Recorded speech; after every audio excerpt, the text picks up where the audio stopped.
مشال ټي وي قدرمن کتونکو راځئ چې د عظیم خان کوم چې د رباب هنرمن هم دی ورسره یو ګلوکار هم دی راځئ چې ټول په شریکه د عظیم خان نه یو خوندور کلام واورو. دا کلام هم په خصوصي توګه زموږ مسافر وروڼو ته ډالۍ دی. راځئ چې ټول په شریکه ترې خوندونه واورو.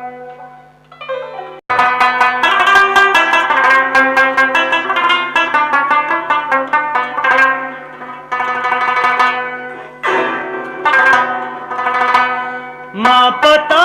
پس دا ټول عمر برباد کو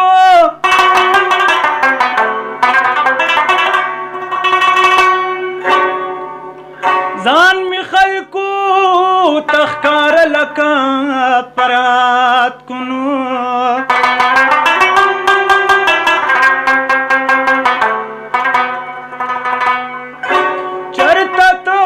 چرته راتلو زمون کوشي تنو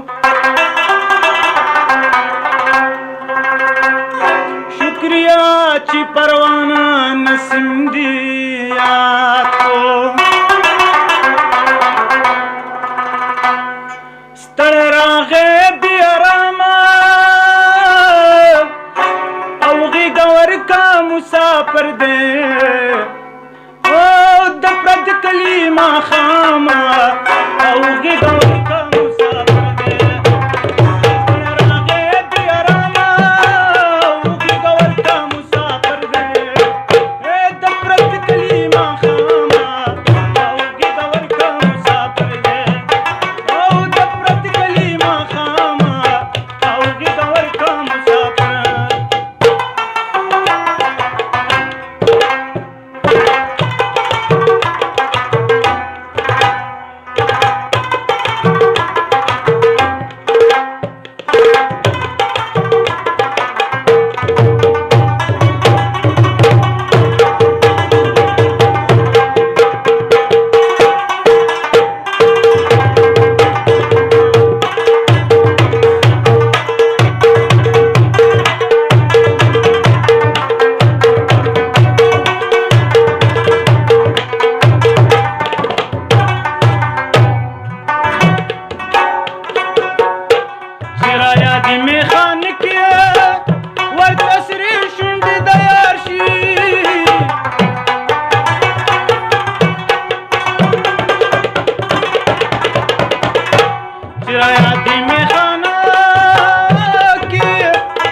چرته پرې نوځي د